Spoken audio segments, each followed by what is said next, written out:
Alternative Dig Talk. Real issues, real talk. Fellow citizens, following the sequence of events, Uganda seems to be at political crossroads.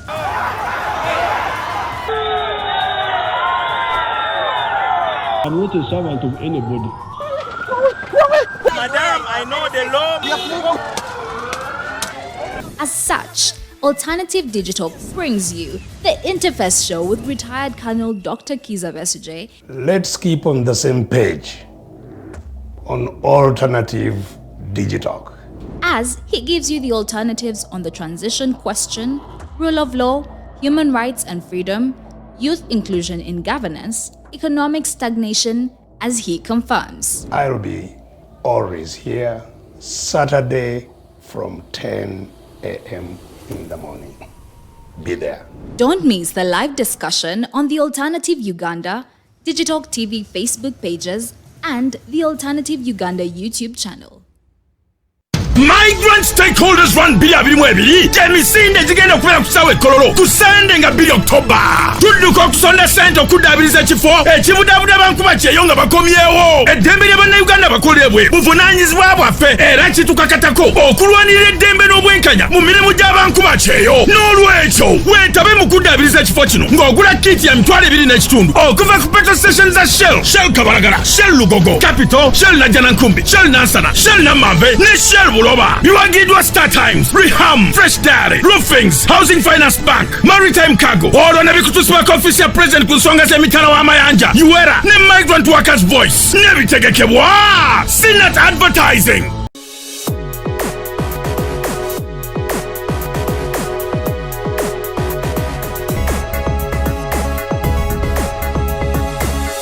The Alternative Dig Talk. Real issues, real talk.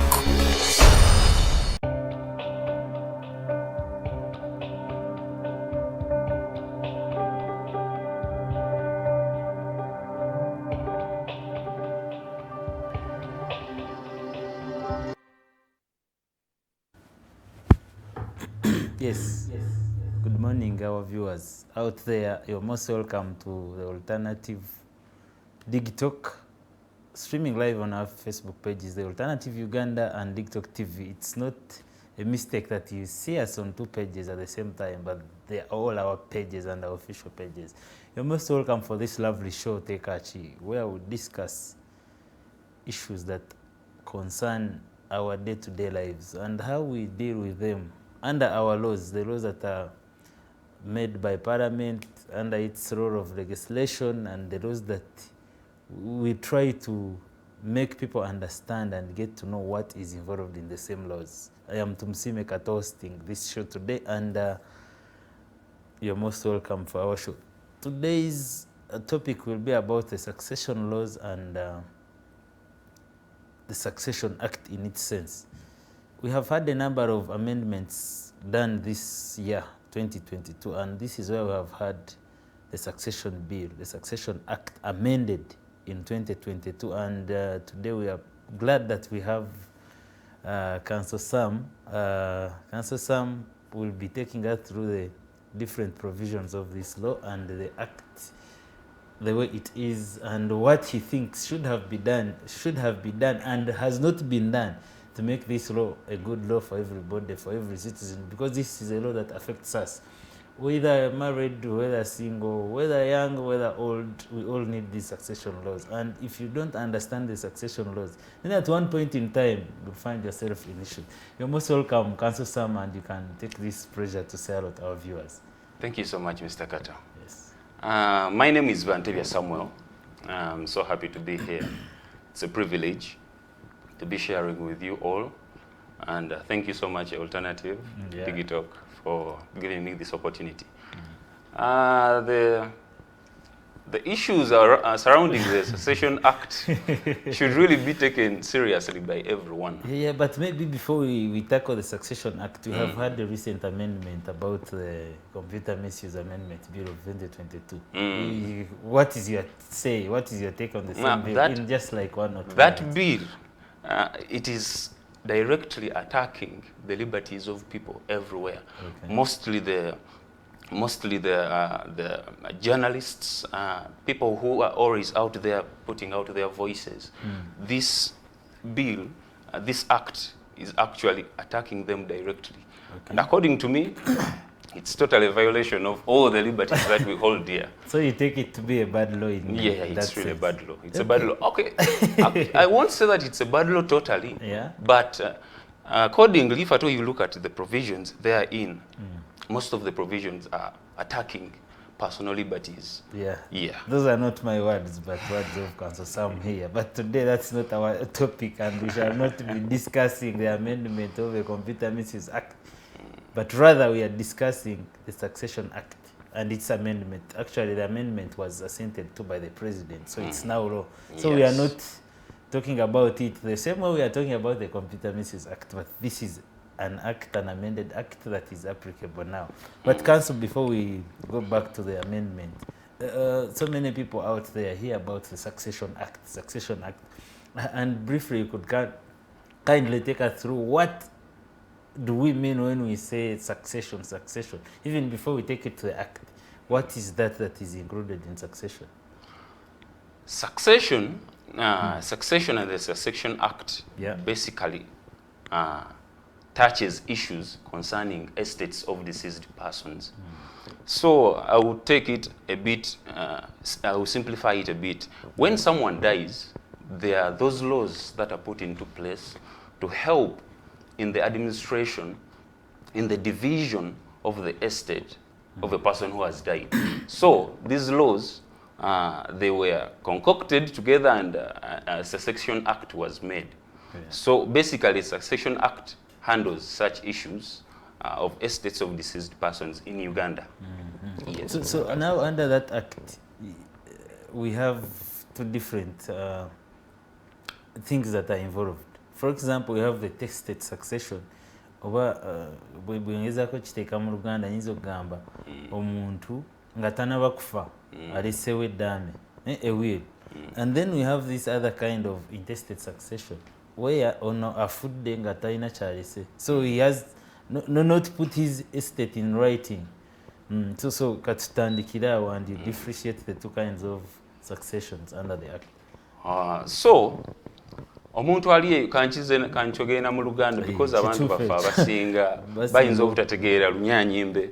So omuntu bw'ofa n'oleka eddaame, mu Lungereza bakiyita dying testate, oba olese ensonga zo zoyagala bakoleko ng'ogenze, ebintu by'oba olesewo orders oba ebiragiro engeri gyo bikwasaganyamu, oba olambise bulungi ensonga zo mu buwandiike.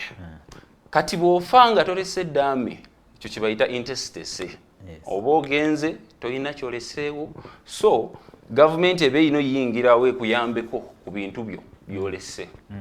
So yeyo enjawulo eri wakati wa okuleka eddaame n'okugenda nga tolese eddaame.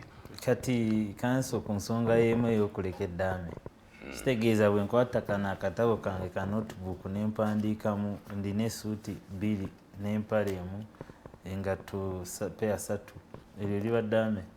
Eddaame erikkirizibwa mu mateeka liba litya? Ebintu by'amalaame birimu engeri 2. Mulimu kye bayita privileged wills ne unprivileged wills. So privileged wills ezo zibeera bezisinga okukwatako bajaasi, bagenze mu ntalo, oli agenze lwanirira ggwanga lye, akkirizibwa gyali yonna yonna okukwata akatambaala ke n'awandiikako ebiragiro bye ebisemba bw'aba afudde, bamuwa olukusa olwo. Ekyo kye bayita privileged wills. Naye ffe abantu ba bulijjo abali wano eno nga tewali ntalo, tewali ki, togenze lwanirira ggwanga lyo, waliwo kye bayita unprivileged wills. Ezo ze tulina okukola ffe. Zirina amateeka agazikwasaganya, naye mbadde njagala tugakwateko nga tuyingidde mu amendments zino, kubanga si kirungi ziriwo, si kirungi gakwatako kati nga tuyingidde kuba bagakyusizza nnyo. So mbadde njagala tugakwateko nga tugenze mu amendments. Naye kati engeri gye tutuusaawo kanso ndowooza tutandikirawo ssaawa emu, kati tulabe mateeka ki agagavaninga ezo unprivileged wills, oba okuleka ekiwandiiko kyo okubanga kikkirizibwa mu mateeka ng'eddaame kiba kirina kufuna kiba kirina otuukiriza bukwakulizo ki mu mateeka gaffe ge tulina? Ekisooka kirina oba nga kiwandiike, okiwandiise. Ekyokubiri kirina okuba nga kuliko abakirabi ba witnesses abaliwo abakiwitnessinze ababaddewo ng'okikola nga basobola okweyimirira nti omukulu Kato yawandiika ekiwandiiko kino. Naye ate kati mu nnongoosereze enizze bakyusizzaamuko katono, bagamba ba witnesses baba weebali balina owandiikako amannya gaabwe ku buli peegi ey'eddaame ly'okoze. Kati eddaame lyange bwe liba lya peegi 20 buli balina owandiikako buli peegi amannya gaabwe n'endagiriro zaabwe gye babeera. Baba balina osooka basome mu lino eddaame balabe biki bye nateekamu oba ogwe gwakuwandiika ogugwe gwakuwandiika akakase nti gwawandiise. Yes, gwe omulimu gwe. So kyekyo ekiriwo. Kati ebyo biri mu nnongoosereza zino eza 2021 mugumu. Yes sebo. Okay. Naye kati guno omulembe gwe tulimu bantu batono nnyo abakwata peeni n'atuula wansi n'awandiika. Kati tulina omulembe gwe tulimu gwa .com gwakunyinga amapeesa era ntuula kompyuta yange ne ntypinga mu dakiika 10. Kati eryo lyona lyo buli kimu wansi bagenda nga basayiningako.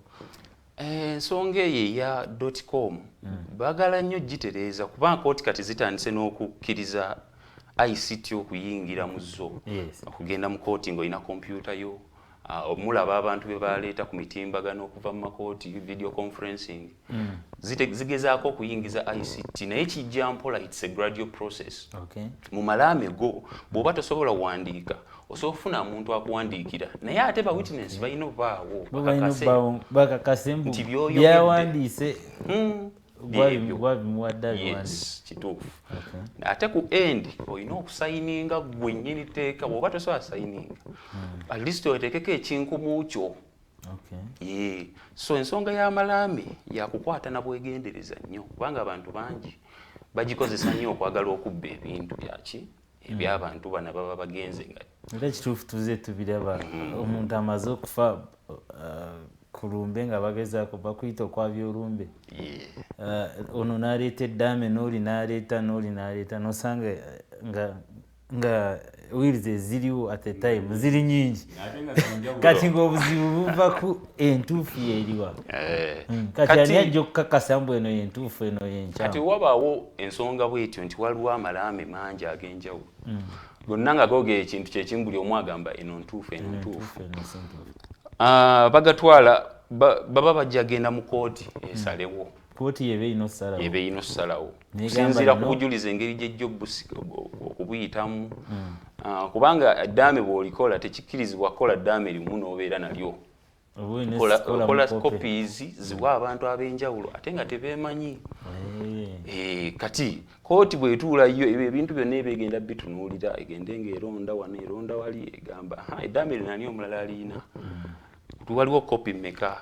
Kati muyinza oleeta amalaama 3 erimu lyokka nga lyeririko abantu abalala abalirina gano amalala gonna nga gwe wekka alirina. So kooti eba ejja tunulira ensonga ezo. Kati mu ddaame lyange mba nina okuteekamu nti nga nkola lino eddaame nakola kopi 3. Oba olina okiteekamu kuba bwe mba sikitaddeemu nze nsuubira bwe tutuuka mu kooti ng'ojja kwogera g'omanyi oba oyinza obba nga wakola mu kopi 2 naawe n'oziteresa. Okyogera nti eddaame nakola kopi bwe ziti ne bwe ziti emu nagikwasa gundi eno nagikwasa gundi eno nagikwasa gundi naye ate balina kwemanya. Kati bw'olikwata oliteeka bulungi mu bw'olisomamu oba ofyogizeemu tasobola kutereka kintu nga oba olina odikwasa abantu beweesiga.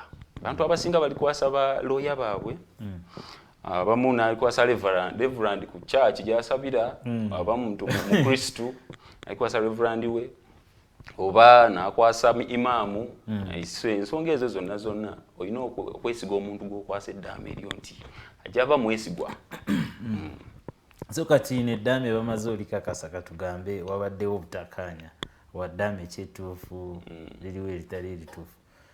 Kati kooti emaze kusalawo n'egamba council summit eddaame lyalina likwatagana n'ebintu byange lyerituufu kati ki ekigenda mu maaso awo nga bamaze olikakasa kati bwe bakakasa eddaame mu ddaame eryo omuntu alikoze aba yeetaaga okuwandiika oba okutegeeza kooti oba abantu ani anaatuukiriza ebiwandiiko ebiri omwo gwe bayita executor ajja oku-executing eddaame aba amuteese mu ddaame bw'aba tamuteeseemu kooti yennyini mu ddongoleseza lino eppya erina obuyinza okulonda neeronda negamba ebintu byange gundi yabinako negamba ebintu byange gundi yabinako gundi ate era mu ddongoleseza era lino eno era lyategeezezza nti omukyala spouse omukyala oba omwami w'omuntu afudde n'abaana ba beneficiaries they are the first priorities bebasoosa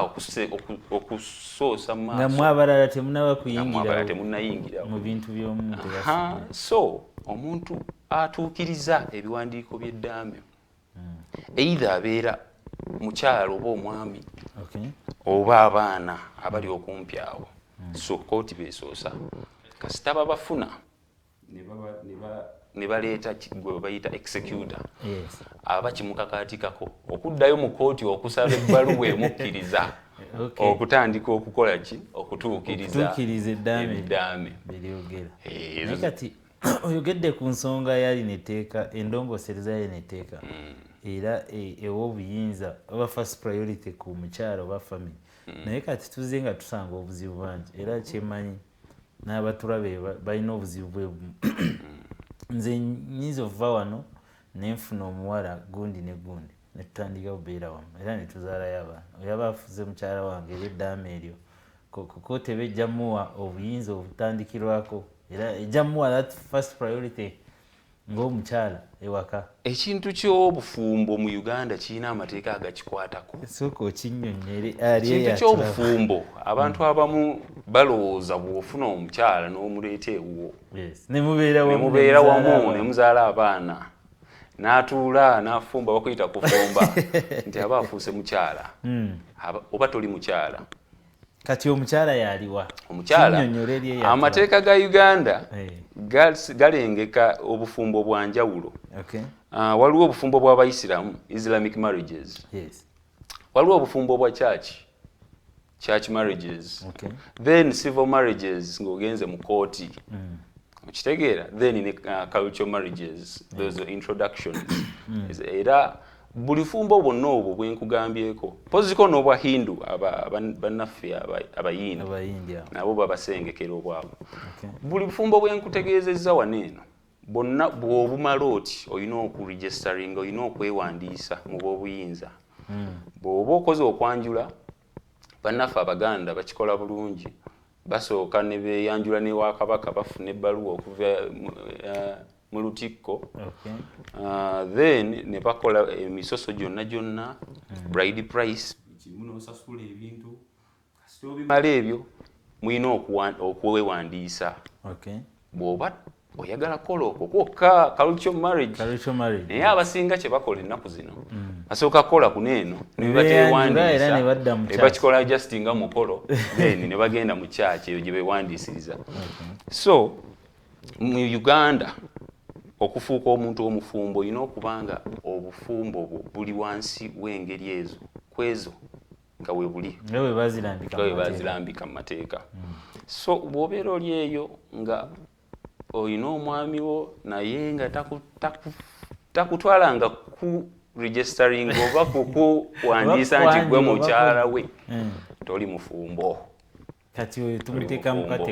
kati bwe bijja ku by'amalaame igwe tebakutwalanga mukyala you're not a spouse tebakutwalanga mwami you're not a husband era ensonga ziri mbadde njogerako tezikwatako gwe kati gwe bakutwala mu category omwami wo oba omukyala wo bw'aba agenze nga talese eddaame tolina kyosobola kufunako oba oviiriddemu awo mpoziko ng'ozadde abaana ennyumba gy'obadde ng'obeeramu basobola gikulekera olw'okukuza abaana ebintu ebyo bye mbadde njagala tuyingiremu tuleme biva waggulu kubanga awo tujja tutuukawo naye mbadde nkugamba mu ddaame wano mu ddaame bw'oba omwami wo akola eddaame n'akuteekamu n'agamba nyinayo omuntu wange mbadde mbeera naye eyo oba mjenga akuyita mukyala we ekyo kiri fine era obojja kufuna ebintu obojja kufunako naye bwagenda nga talese ddaame obanga teyakuteeka mu ddaame toyina baana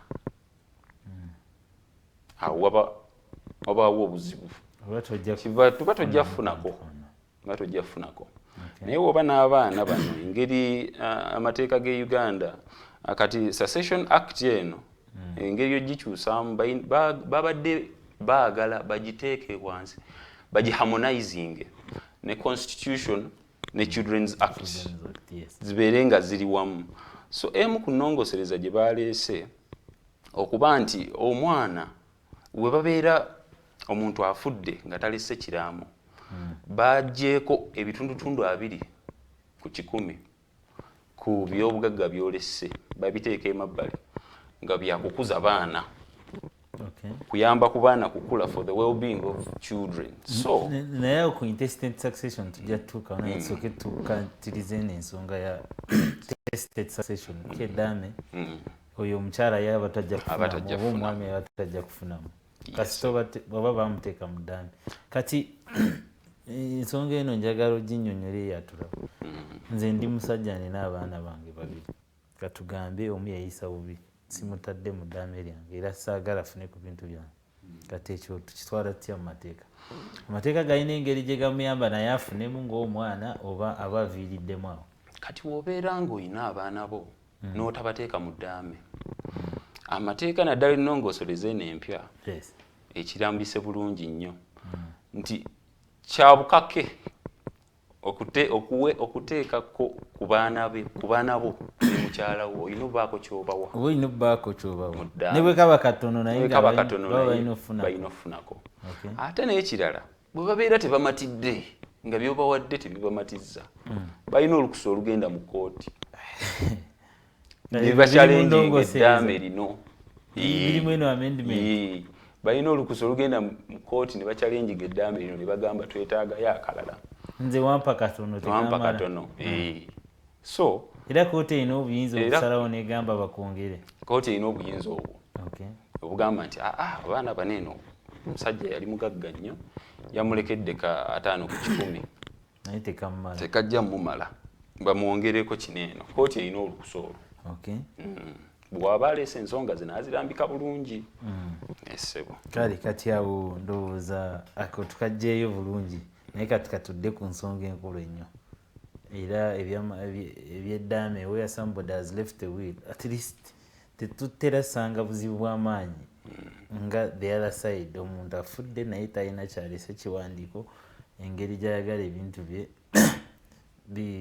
bikole be distributed to the beneficiaries katudde awo era ono afudde talina kyalese alina ebintu bye tutandike nga bwe babitandika amaze okufa babigabanya batya eri abantu baba aleseewo kati ensonga yeya omuntu okufa n'ataleka ddaame naye ng'alina ebintu nja kusinga kwogera ku nnongosereza eno empya gye bakoze mu 2021 kubanga yo erina engeri gye yakyusizzaamuko ku bibaddengawo bw'ofa n'ogenda nga tolese eddaame kikakatika ku gavumenti okutandika okuyambako okwawuzayawuzaamu ebintu byo byonna mu ddongosereza lino eppya bagambye nti omuntu bw'afa 2 ku 100 nga bwe nakyogedde zisooka kgenda wali eri bwoba olina abaana abato zakulabirira baana na family kulabirira baana abaana bo bwoba olina abaana abato bakyasoma kubayambako okukuuma obulungi bwabwe kubanga Children's Act bw'ogenda n'ogisoma ate yo section 3 eyogera it is the core principle in all children's matter ebintu by'abaana obulungi bw'abaana y'ensonga enkulu kati ekitegeeza nti Succession Act eno amendment bagikoze nti eyingira mu Children's Act byeyogera kuteeka emabbali abiri ago kuyamba baana tekiri ku baana bato bokka abiri ago gayamba n'abantu abaana abali waggulu w'emyaka 18 naye ate nga tebasussa 25 nga tebannafumbirwa oba tebannawasa. Kati constitution yaffe egamba nti omwana bw'aweza emyaka 18 oyo aba takyabalibwa ng'omwana. Aba mayina. Kati kyanjawulo mayina. Era bagamba abakati atuuse emyaka egy'okwesalirawo. Kituufu. Naye kati eby'abaana omwana asobola okuba ne wa myaka 3. Kati mwene ndongoosereza ne bwe mba nina myaka 23. Oba toli mayina naye mba mwana oba osigala oli mwana kuba oli mwana wa kati awo mba ngenda kufunako eyo percentage gye baba basazeeko ku bintu bya bw'obeera ng'oli mwana ensonga enkulu nti oli mwana wa gundi. Kati bw'oba osusiza emyaka 18 naye nga tonnasusa 25 okyasoma okyabeera waka abiri ago era naawe gakwatako era ogaganyirwa ne bekikwatako abalala era abaana abalala nga basusa 18 naye nga balina obusobi ku mibiri gyabwe nga bali disabled babeera nabo bakwatibwako abiri ago okuva balina emyaka emmeka naye 18 paka ku 25 nga tannawasibwa tannawasa. So awo wakati awo bonna abiri ago kitegeeza kati nze bwe mpasa nga nina emyaka 22 ng'olina 22 iyo percentage eba tekwatako batojja kufunako wakasita owasa obuvunaanyizibwa bwo bugenda ate gy'olaze. Ago ge mateeka ge tulina era bye tugenda obba nga tukola buli kanako buli Lwakubiri ssaawa 5 mpaka ssaawa 6 tubeera wano ku Alternative Digital ku Facebook page yaffe Alternative Uganda ne TikTok TV. Show webewedde we post it on our YouTube channel the Alternative Uganda and this is our role. Ffe tujja kukuleetera by'otamanyi era tuleeta abakenkufu abamanyi ebyamateeka so that twekuumire mu kumanya kuno okulina kye kutuyamba nti omulundi oguddako tojja kwesanga ng'okoze ensobi kubanga oba okitegedde. Era kyengezako basaba abatulabeyo mwena n'abawuliriza share this video gituuse ku munno choize funa pen n'olupapula wandiike wansi n'atalabye show oba osobola ogimuwa naye akole kiyabeeko kyeyigiramu. Naye kati kanso nga bwe tweyongerayo tuzze nga tufuna buno obuzibu naddala mu byalo eyo gye tuva. Omusajja afunye omukyala we amuwasiza they are legally married but outside the wedlock ono omusajja agenze n'azaalayo abaana abalala nga 2 oba 3 era mu kugabanya bino ebintu naddala ng'omuntu afudde talese ddaame tuze nga tusangawo obuzibu. Kati amateeka gabakwasaganya bati eddongose etteeka Succession Act Cap 162 enkadde ebaddenga eyawulayawula mu baana bamwe bayita illegitimate abalala bayita naye nga bonna baana ba musajja ng'ensonga gyewa nti omwana azaalibwa mu bufumbo bufumbo obumanyiddwa oyo abeera legitimate. Azaalibwa wabweru w'obufumbo obumanyiddwa abeera illegitimate. Kati bw'otunuulira ensonga ezo they are discriminatory zisosola ate nga mu constitution yaffe article 21 yogera erambika n'egamba nti buli muntu alina eddembe obutamusosola equality and freedom from discrimination. Toyina sosolebwa so abaana bano badde basosolebwanga so ennongooserezezze negamba tukijjeewo bonna baana kati bonna baana kasita bakakasa nti bonna bange bonna bajja kufuna ku bintu byo kati badde tebakyasosola nti ono bamuzaala maka ono bamuzaala bweru nga bwe tebakyasosola bonna baba baana era bonna bajja kufuna kati abiri gali we gavaako omukyala oba omwami spouse abasigaddewo edda yalinga afuna 15 naye kati bazongezza afuna 2 buli 100 kati ezo ziri 4 eyo naye nga dda wali eri kati waliwo bano be bayita ba dependent relatives oyinayo omwana wa kojjaawo naye gwamulabirira abeera waka omutwalanga mwana wo gwamusasulira school fees abeera so oyo abeera dependent relative. Edda yalinga afuna 9 ku buli 100 ku bintu by'oboolese naye endongosereza lyazze ne ligamba katukendeezeeko tumuwe 4 kati yafuna 4%. kati afuna 4 Yes. buli 100. Okay.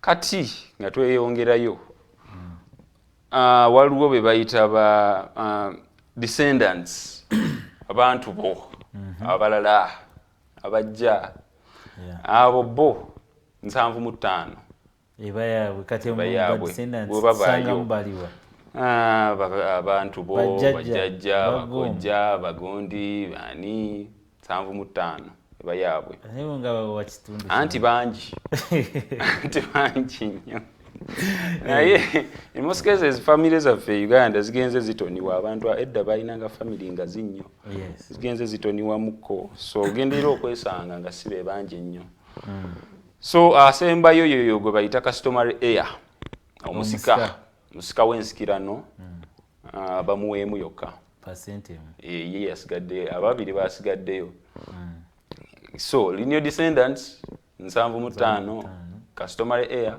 emu yokka so ebyobugagga byo byonna babeera bamaze obbi so kitegeeza buli kyabugagga kyembandise baba balina okigabanyiriza baba balina okigabanyiza naye kati kanso tuzze nga tulaba omuntu amaze okufa afudde nga talina ddaame lyalese mabega tulina bino mu luzungu biyita letters of administration era mu mateeka gaffe gabirambika bulungi kufuna olukusa olukwata ku bintu by'omugenzi nga yafa nga talese ddaame olina okubeera nga olina ezo letters of administration ezo zo bazifuna batya era ziyamba ki omuntu oyo aba alina okukwasaganya ebyobugagga by'omuntu afudde nga talese ddaame kati omuntu bw'ofa nga tolese ddaame nga bwe nagambye eddongosereza lino eno lyasazeewo nti omukyala gwebasookerako yalina preference oba omwami yalina preference yalina otandikirwako so kati gwe tuba tutandikirako abajja genda ewa administrator general bw'abanga mukyala ye teyeetagana genda wa administrator general kubanga etteeka limuwa gundi go ahead genda bugenzi ku mwanju nnyo just agenda bugenzi mu kooti n'asaba ebbaluwa ezo agenda mu kooti n'osaba ebbaluwa ezo ne bazikuwa naye nobanga y'omukyala nobanga gwe mukyala oli gwe oba omwami oli gwe nnakunnyonnyodde amateeka gakkiriza nti so bw'ogenda bugenzi mu kooti n'ozisaba ne bazikuwa bw'obeera nga si ggwe mukyala oba si ggwe mwami muli ba beneficiaries muli baana muli bangi oli kojja oli jjajja olina osooka ogende w'omukulu administrator general kuba buli muntu affe Uganda nga talese ddaame estate ye egenda under trust wansi wa administrator general agikuuma agikubakuumirakokko ofiisi ye erina obuyinza obwo kati bw'ogenda wa administrator general n'omusaba ebbaluwa ekukkiriza okugenda mu kooti ebbaluwa eya go ahead sitagikuwa otwala ebbaluwa eyo mu kooti k'osaba naawe kooti ng'etunuulira ensonga zo ng'ekuwa amabaluwa ge bayita letters of administration era kasita ogafuna oba okkirizibwa kutandika okukwasaganya ebintu byonna ebyaki eby'omugenzi kati kitegeeza bw'oba togirina oba tolina kyogenda bw'oba togirina tokkirizibwa kwata mu ddongosereza lino eppya kifuula na musango guba musango okutandika okweyimba mu bintu by'omugenzi nga tolina mabaluwa gakukkiriza anti ewaffe kati mu byalo nga gyenva omuntu bw'afa nga talese ddaame era nga babbye olumbe bakuyita ki bakubye olumbe babayita mwenna nga family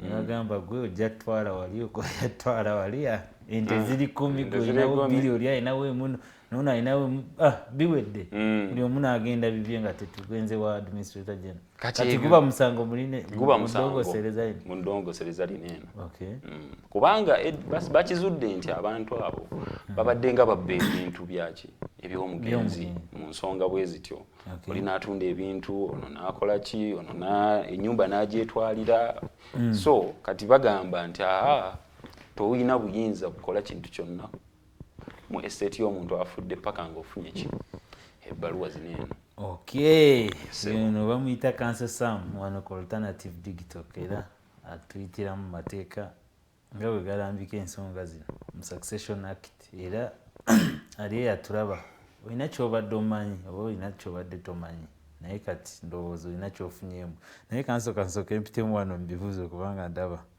comments we ziri nyingi abatulaba mwena mwebale nnyo onasooka bamuyita Patricia Among ndowooza kina kijje kiri kyewagambye mbu kubala kutwala ng'omukyala mu maka olina okubeera nga legally married. Abuuza a baby mama is included in the succession bill, the act, the new amendment.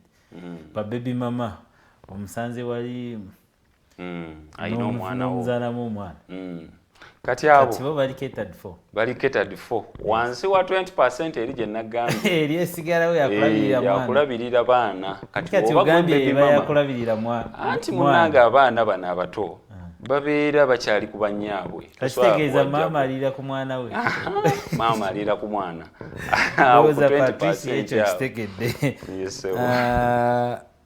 Adam n'abuuza how do they benefit as mothers who never got promoted to be legal wives?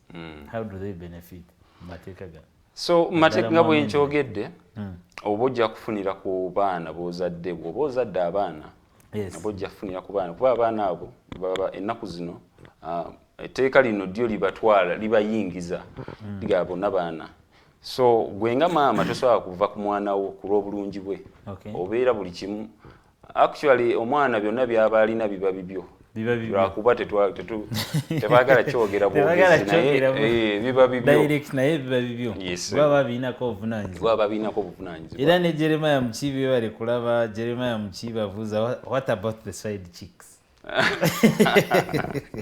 Side chicks kyebabalina okukola kiri kimu either kuzaala ku baana oba bayingire mu bufumbo azaale ku baana alire ku baana oba si kyayingire ddala mu bufumbo. Yes, Mbogo Robert, thank you for watching. Lilian, then Norman Tumuhimbise, he writes and says, if your children annoy you when you are still alive, some become criminals, etc. And I choose to bequeath my property to a charity organization or even to a neighbor's kids, and not I, out of everything in my will, can my excommunicated kids chain any share? Kati ensonga eyo nabadde nagyogeddeko.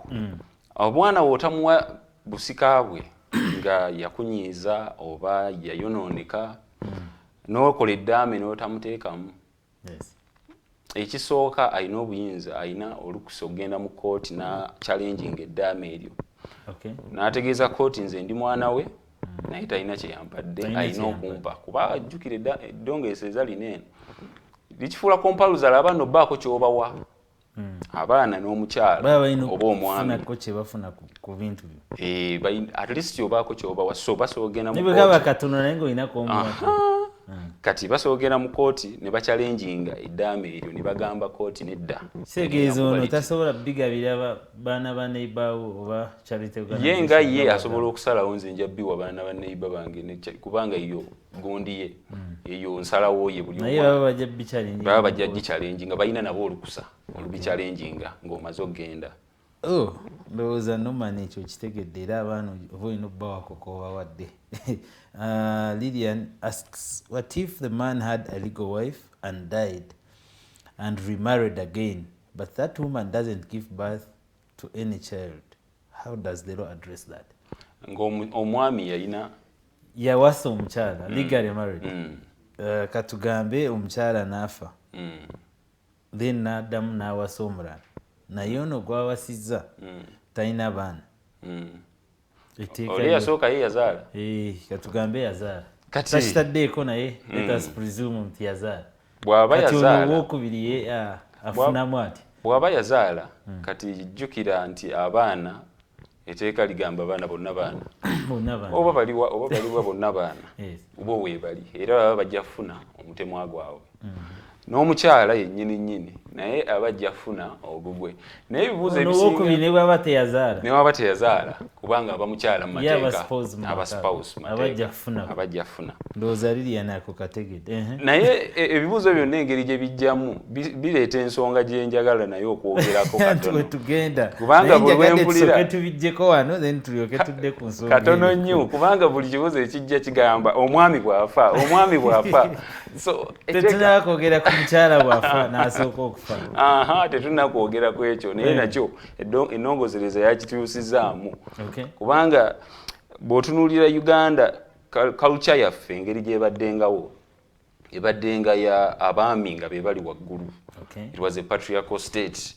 Kweganga abantu abasajja fa bali waggulu so nga n'amateeka agafuluma gonna googera ku omusajja bw'afa omukyala afuna kino omusajja so naye nga side y'omukyala yo tebagitunuulira nga tebakitunuulira kati ennaku zino tulina abakyala bakolamu nga basinga n'abasajja nga be balina ensimbi so abasajja nabo kati nabo bakkirizibwa omukyala bwamusooka kati n'omukyala bwansooka okufa kati ebintu bye nga bigenda omusajja nga bigenda wange nga bigenda tekyali side emu era oba okoze akasenteko naawe ng'olina omwami n'ogenda omwami we abakkirizibwa okutwalako ku bintu byo. Ndowooza amendment naffe erina kyetukola kubanga wali emabega omukyala abadde ng'afa naye ebintu famire ye nejjani byonna n'ebitwala bagamba gwe genda okole ebibyo naye kati kinene nnyo ku nsonga eyo. Kanso Mbongo Robert agamba kanso ye bali kutotola nsonga Innocent Inebyona is watching Jemix Pro Kakuru and all other viewers mwe bali kutulaba naye kati kanso so ebibuuzo ndowooza kansooka embikomyawo tulina ensonga gye tuyita succession registers mu mateeka gaffe amakadde neddongoosereza this amendment gye bakaleeta is it tackled anywhere naye bwe twogera ku succession registers tuba tutegeeza ki eri omulabi waffe. Kati succession register y'emu ku nsonga ezitakwatibwako abantu zibabuusa amaaso naye ate nga za mugaso nnyo.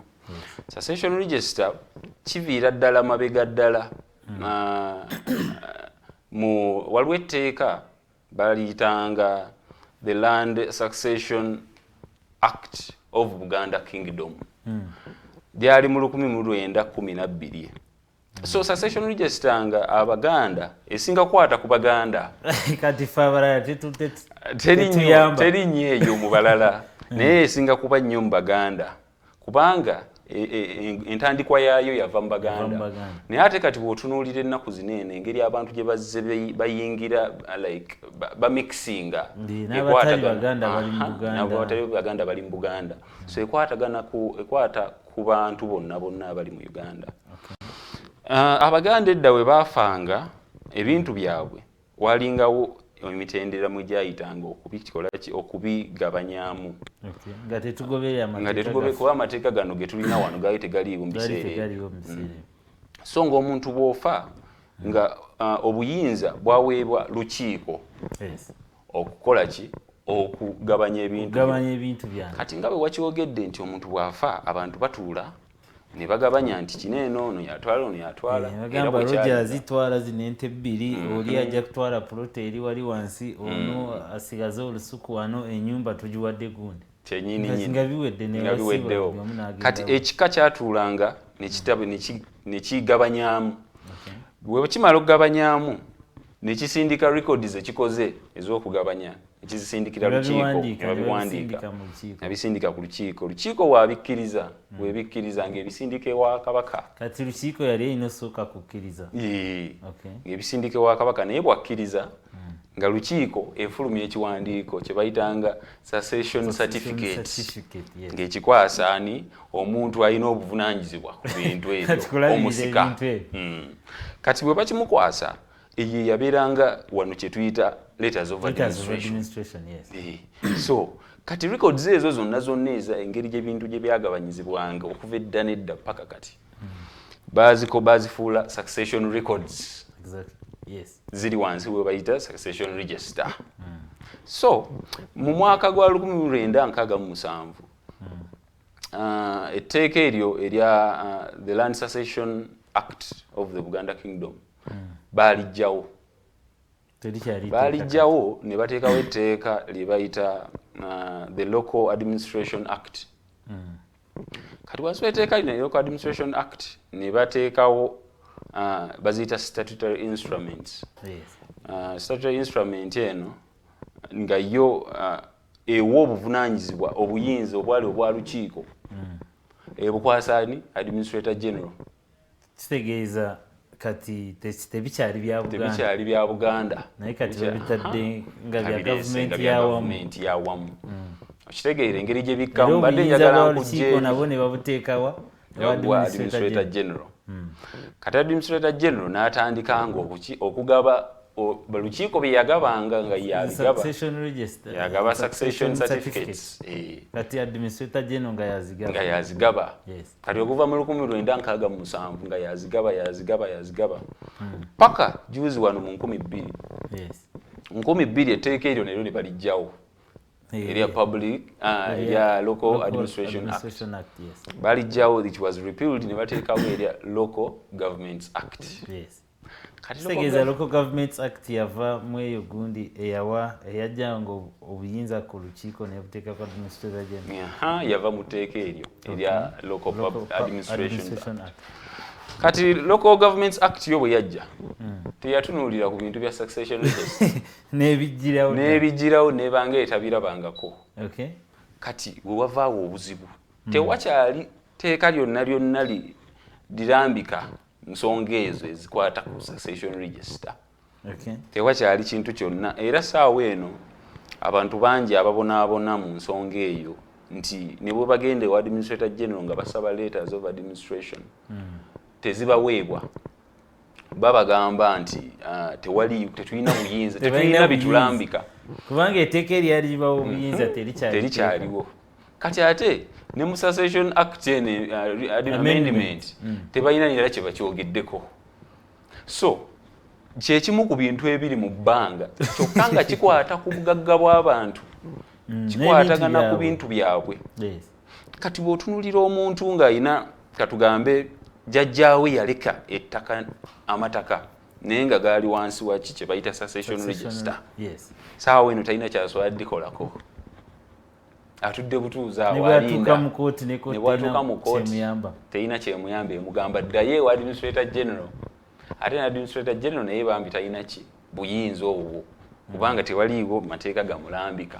Kati tugambe nti mu palamenti yaffe eno era ng'obuyinza bw'erina obwa legislation tetulinamu Abaganda era bamanyi ku nsonga zino lwaki tebakyogerako nga bakola enendo. Ensonga eyo kyova olaba kiba kirungi nnyo okuleetera abantu okuzibuka amaaso. Omanyi wabaawo ebintu bingi ebigenda mu maaso, so abantu abamu oba beerabira oba bajjako amaaso ku bintu ebimu, naye ng'ensonga eno ya makulu nnyo era yeetaaga okukwatwako ng'obudde bukyali. Era katusuubire nti abakulu abali eyo bekikwatako banaayimirira mu kitundu ekyo ne batuyamba ku nsonga eyo. Ne balaba obwetaavu obuliwo kubanga abantu bangi bemmanyi ababonaabona nga baagala okukuuma ebintu byabwe kubanga jjukire watabaawo administrator ebintu byonna bibeera bisobola okubbibwa. Omuntu asobola okujja n'agira kino tewali wamugaana, tewali amuyimiriza. So ensonga eya succession register kansuubire abakulu abatuwuliriza n'abatulaba eyo abalina obuyinza okukwata ku nsonga ezo bajja kugikwatako mu bwangu nnyo. Naye nabadde ngisuubira okubeerako at least mu ddongoosereza lino eno bateekewo engeri y'okutambuzaamu ensonga eyo. Tujja kufunayo omubaka omu ku abo naddala ng'ava mu Buganda muno ng'ensonga ezo azimanyiko era tujja mumutuuza kateba watunnyonnyole lwaki ye ekizibu ekyo era obwetaavu obwereeta nababbulawo.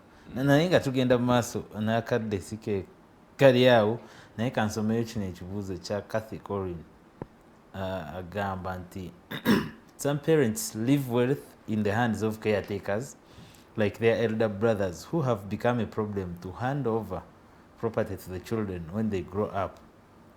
How can one deal with such people? Caregivers, caretakers.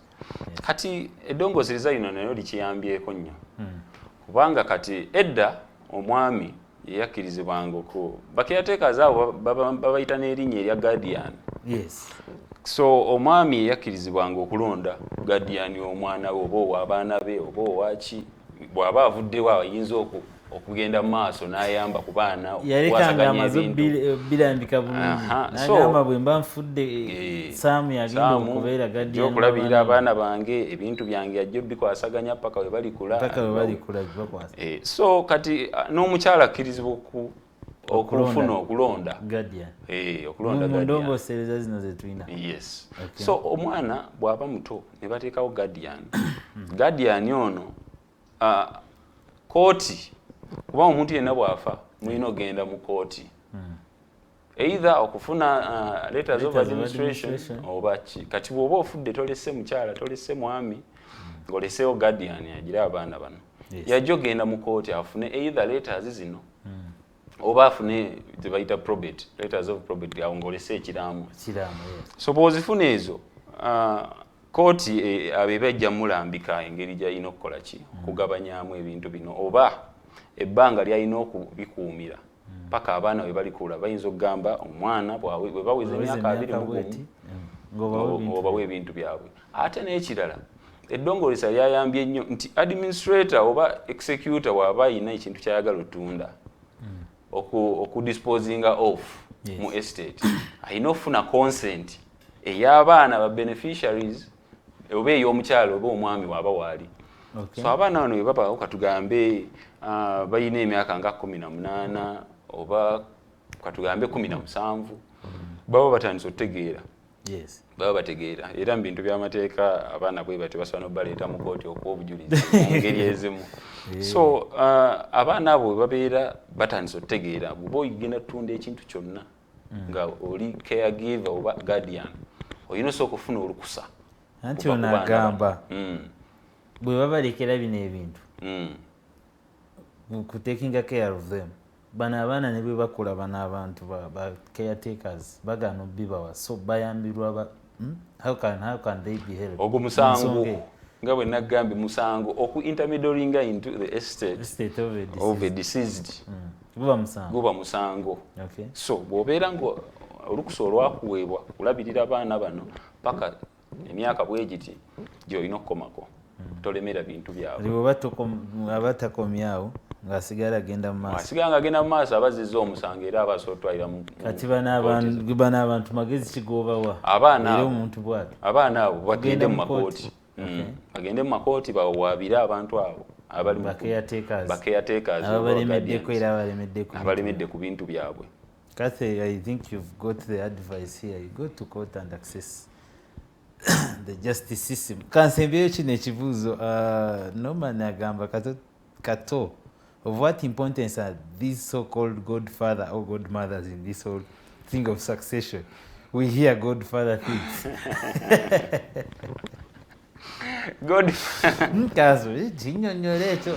Godfather oba godmother era abeera mu ssa lya guardian.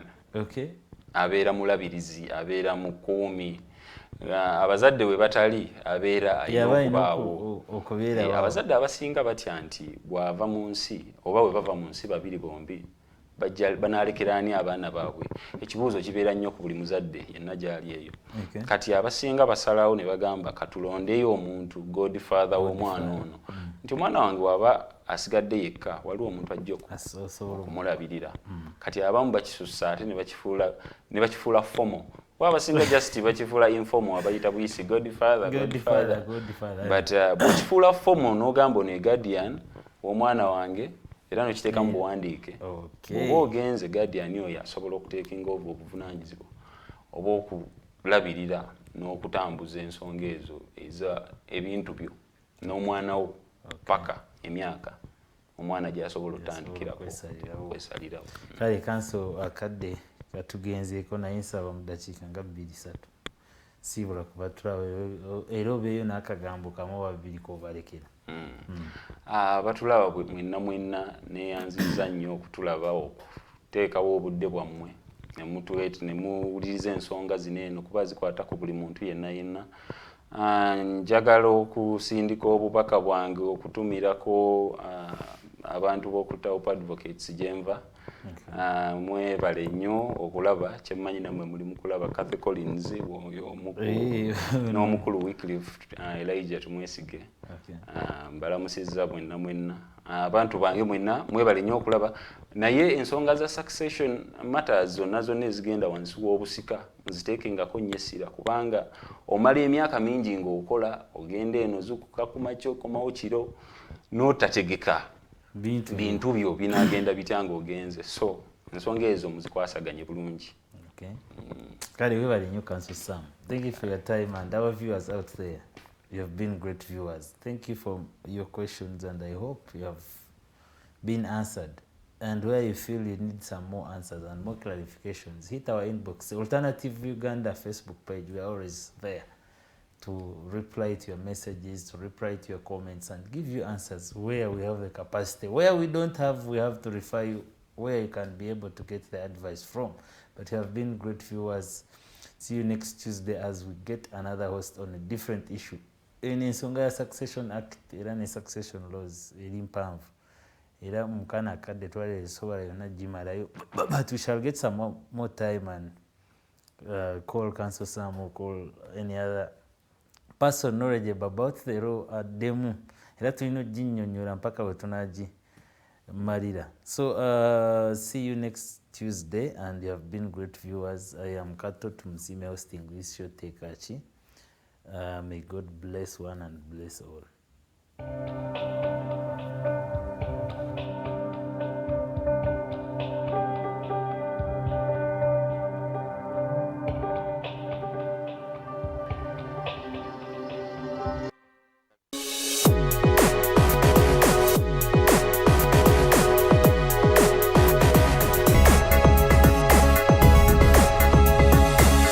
The Alternative Dig Talk.